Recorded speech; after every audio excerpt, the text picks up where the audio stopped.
Hi guys, അപ്പം ഞങ്ങൾ ഇടുക്കിക്കാരാണല്ലോ. അപ്പോൾ ഇടുക്കിയിൽ കൂടുതലായിട്ടും റബ്ബർ, കുരുമുളക്, ഏലം അങ്ങനെ പല പല കൃഷികളൊക്കെ ഉണ്ടല്ലോ. എന്നാൽ പിന്നെ ഇന്നൊരു പാലെടുക്കൽ വ്ളോഗ്, പാലെടുത്ത് ഷീറ്റാക്കി അടിച്ചെടുക്കുന്ന ഒരു വ്ളോഗ് ആക്കാമെന്ന് വിചാരിച്ചു. അപ്പോൾ പിന്നെ രാവിലെ അല്ല, ഒരു 11:30 ആകുമ്പോഴാണ് സാധാരണ പാലെടുക്കാൻ പോകാറ്. അപ്പോൾ അതേ ഞാൻ ബക്കറ്റൊക്കെ ആയിട്ട് ഓരോ റബ്ബറിൻ്റെ ചോട്ടിൽ നിന്നും കപ്പിൽ പാലെടുത്ത് ഊറ്റി, ചിരട്ടയിൽ ഊറ്റി തൂത്ത് തുടച്ച് ഇങ്ങനെ നല്ല വെയിലാട്ടോ, അങ്ങനെ പാലൊക്കെ എടുത്തുകൊണ്ട് ഇരിക്കുകയാണ്. അപ്പം ഇങ്ങനെ നമ്മുടെ പറമ്പിൽ പല കൊക്കോ ഉണ്ട്, ജാതി ഉണ്ട്, അങ്ങനെ ഇടയ്ക്കോടെ. അപ്പോൾ മുകളിൽ ഭാഗത്ത് നല്ല കുറച്ചിങ്ങനെ നിരയായിട്ട് റബ്ബറുണ്ട്. പിന്നെ താഴത്തോട്ടാണ് കേട്ടോ. അങ്ങനെ ഓരോ മരത്തിൻ്റെ ചോട്ടിൽ പോയിട്ട് പാലൊക്കെ എടുത്തുകൊണ്ടിരിക്കുക. ഒത്തിരി റബ്ബറൊന്നുമില്ല, ഒരു 3/4 മണിക്കൂർ കൊണ്ട് പരിപാടി അവസാനിക്കും. നല്ല വെയിലായിരുന്നു. അങ്ങനെ പാലൊക്കെ എടുത്തുകൊണ്ട് വീട്ടിൽ വന്നു. ഇനി ഓരോ ഡിഷ് നിരത്തി വെച്ച് പാലൊഴിക്കുകയാണ് ഡ്യൂട്ടി. അങ്ങനെ ബക്കറ്റിനകത്ത് ഞാൻ വെള്ളമൊക്കെ പിടിച്ചെടുത്തു. അത് കഴിഞ്ഞിട്ട് ഓരോന്നിനകത്തും 2-2.5 കപ്പ് പാൽ വെച്ചാണ് നമ്മൾ ഒരു ഷീറ്റിനായിട്ട് ഒഴിക്കുന്നത്. അങ്ങനെ പാലൊക്കെ അളന്ന് ഡിഷിൽ ഒഴിച്ചൊഴിച്ച് കേട്ടോ, പാലൊക്കെ ഒഴിച്ച് സെറ്റായി കഴിഞ്ഞു. ഏതാണ്ട് ഒരു 7 ഷീറ്റൊക്കെ കണ്ടിട്ടുണ്ടായിരുന്നു. അപ്പം ഇങ്ങനെ കാലാവസ്ഥ മാറുന്നതനുസരിച്ച് ഷീറ്റിൻ്റെ എണ്ണം കുറഞ്ഞുകൊണ്ടിരിക്കും. 10 വരെയൊക്കെ എത്തുമായിരുന്നു. 10-ൽ നിന്ന് 8 ആയി, 9 ആയി, 8 ആയി, 7 ആയി, 6 ആയി. ഇപ്പോൾ 6-ലേക്കാണ് പൊയ്ക്കൊണ്ടിരിക്കുന്നത്. അന്നൊരു 7 ഷീറ്റും കണ്ടിട്ടുണ്ടായിരുന്നു. അങ്ങനെ നമ്മൾ ആസിഡ് ഒരളവുണ്ട്. അളവിൽ ആസിഡെടുത്ത് ഓരോ ഷീറ്റിലൊഴിച്ച് ഇനി നമ്മൾ ഒഴിച്ച ആസിഡ് മിക്സ് ആക്കണം. അപ്പം നമ്മൾ ഈ സാധനം വെച്ചിങ്ങനെ ഇളക്കി കൊടുക്കുമ്പം പാലും വെള്ളവും ആസിഡും കൂടെ മിക്സായിട്ട് വരും. അങ്ങനെ നമുക്ക് എന്താകും, ഷീറ്റ് സെറ്റാക്കി എടുക്കാം.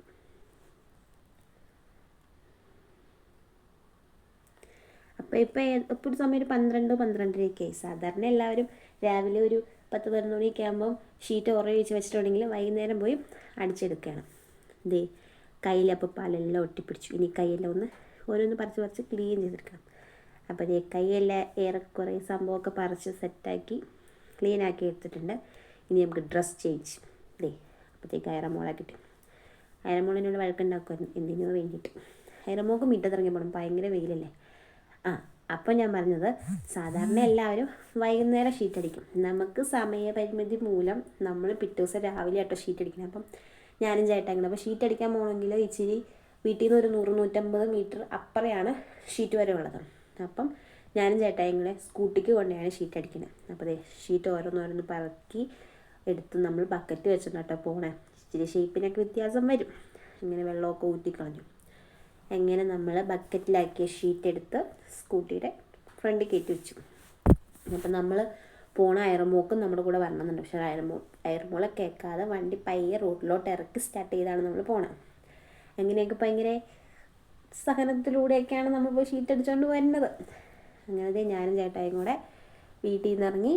ഇച്ചിരി ദൂരമേ ഉള്ളൂ. ഇപ്പോൾ ചുവന്നുകൊണ്ട് വളരെ എളുപ്പത്തിന് വേണ്ടിയാണ് നമ്മൾ സ്കൂട്ടിക്ക് പോകണത്. അങ്ങനെ നമ്മളിത് ഷീറ്റ് അടിക്കാൻ വേണ്ടി പൊയ്ക്കൊണ്ടിരിക്കുക.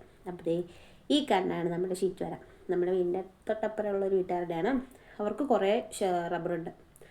അങ്ങനെ ബക്കറ്റിൽ കൊണ്ടുവന്ന സാധനം ഓരോന്നോരോന്നായിട്ട് ചേട്ടാ ഇനി പെറുക്കി അവിടെ അടുക്കി വയ്ക്കുകയാണ്.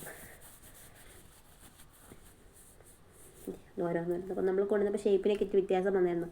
അപ്പോൾ ചേട്ടായി പയ്യെ ഓരോന്ന് നൂർത്തി ഒന്ന് മിനുക്കി അത്യാവശ്യം ഷേപ്പൊക്കെ ആക്കി എടുക്കാൻ പറ്റുമോ എന്നൊക്കെ ഒന്ന് ട്രൈ ചെയ്തുകൊണ്ടിരിക്കുക. അങ്ങനെ ഓരോ ഷീറ്റായിട്ട് ആദ്യം പ്ലെയിൻ ആയിട്ടുള്ളത് ഈ മെഷീനെ വെച്ച് ഇങ്ങനെ കറക്കി എടുക്കും. അങ്ങനെ അവരെ കറക്കി നീളത്തിലാക്കി എടുക്കണം കേട്ടോ. അത് കഴിയുമ്പോൾ നമ്മൾ അച്ചുള്ളതിനകത്ത് വെച്ചടിക്കുക. ഇത് ഇച്ചിരി ടൈറ്റാട്ടോ. ഇത് കറക്കുമ്പോൾ നമ്മുടെ കൈക്ക് വേദന എടുക്കും. ഇച്ചിരി നല്ല പോലെ അച്ച് പതിയാൻ വേണ്ടിയിട്ട് നല്ല ടൈറ്റാക്കിയിട്ടത് കറക്കണം. അങ്ങനെ ഇതിങ്ങനെ വെച്ച് കൊടുത്ത് ഞാൻ കറക്കി കൊടുക്കുന്നതിൻ്റെ ആ ഒരു ഇതിലാണ് വീഡിയോ കുയ്യെ അപ്പോൾ ഇതിനകത്തോടെ ഫുള്ളിങ്ങനെ വന്നു. അങ്ങനെ നമ്മൾ അച്ചിനകത്തും വെച്ച് കറക്കിയെടുത്തു. അത് കറക്കുമ്പോഴത്തേക്കും എൻ്റെ ഗ്യാസ് തീരും. അപ്പോൾ പിന്നെ ഞാൻ പോയി സ്കൂട്ടി റെസ്റ്റ് എടുക്കും. അപ്പോൾ ചേട്ടാ ഇതിങ്ങനെ ഓരോന്ന് മടക്കി പെറുക്കി ബക്കറ്റിലാക്കിയിട്ടു. അപ്പോഴത്തേക്കും ഞാൻ നമ്മുടെ വണ്ടിയൊക്കെ ഒന്ന് തിരിച്ച് ഞാൻ സമയമൊക്കെ നോക്കി റെസ്റ്റ് എടുത്ത് അവിടെ ഇരിക്കും. അങ്ങനെ ഷീറ്റെല്ലാം പെറുക്കി കഴിഞ്ഞു. അങ്ങനെ വീണ്ടും ബക്കറ്റിലാക്കി വണ്ടിയിൽ കയറ്റി. അപ്പം നമ്മൾ വീണ്ടും വീട്ടിലോട്ടുള്ള യാത്ര പുറപ്പെട്ടു. ഇനിയൊരു ടെസ്റ്റ് ഉണ്ട്. ഇനി നമ്മൾ തിരിച്ചപ്പോൾ ഈ വണ്ടിക്ക് നല്ല സൗണ്ടായതുകൊണ്ട് നമ്മൾ തിരിച്ചു തന്നെ നോക്കി നമ്മുടെ അയറമോളും അമ്മച്ചിയും കൂടെ റോട്ടിൽ കാണും, വീടിൻ്റെ താഴെ ഭാഗത്ത് ഉണ്ടോ, അവിടെ നിൽപ്പുണ്ട് അവർ. വണ്ടി അവിടെ നിന്ന് വന്നതേ അവർക്കറിയാം.